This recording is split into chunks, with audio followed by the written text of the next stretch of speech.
Hey everyone, welcome back to the channel, and today we're here in the basement working on this right here, my welding table. Check it out. So today we are going to be working on the legs of the welding table, not the top yet, because we are going to be putting power right here on these legs, one on the left and one on the right. And the way that we're going to be doing that is with these outlets right here. It's pretty cool how it looks once it's in. Let me show you guys. It's nice and clean. So the way we're going to be doing that is we're going to be using new construction boxes, which I took all the clips off of it. I even took these side clips off and bended these pieces in. And I'm going to be using VX to run the wires. I also, as you can see, this is the regular box. There's a knockout box in the back and none on the bottom. I made holes on top so that the wires could run through on top with a step bit. I thought it would run cleaner because the wire will come up and then around to this corner. I want everything to splice in this corner. So I'm going to be running from over there over and then coming here to the splice box and then here to here, this splice box. Yeah. So I'm gonna make a hole up here on camera and a hole down there on camera. The reason why on top is because I'm going to be terminating both BXs into here. And then in the bottom, I'm going to have this outlet coming out. I'm gonna be cutting that head off and then we're going to be plugging in right back there. So yeah, it's gonna be a nice clean finish with this coming out from the bottom and being able to be plugged in. So yeah, I pretty much prepped everything besides making these holes. I prepped everything ready for wiring. That's why I put these ground wires in the bottom. I always like to make a real connection, a real ground between the metal boxes and the outlet itself. I feel like it's safer that way. But yeah, I'm gonna show you how I'm going to be, mounting this and then putting this in the back once we get to that step. But the first step now is to take the wire itself and wire these things together. So let me put the camera on the tripod and let me show you how to do this.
There we go.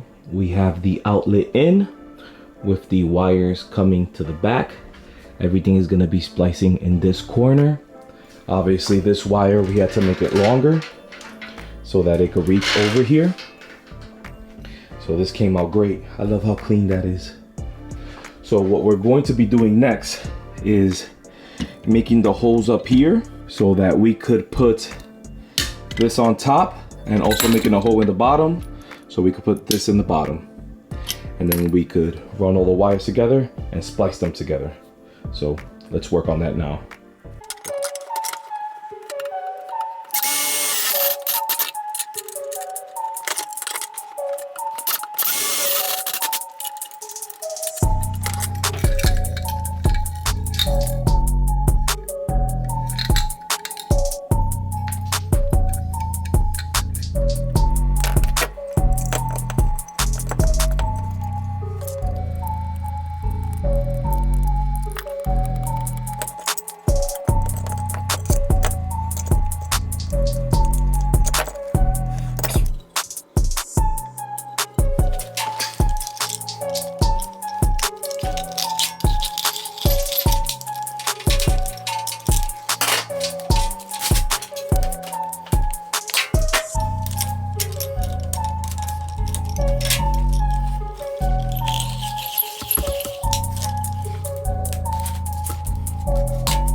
Alright, we got the splice box in.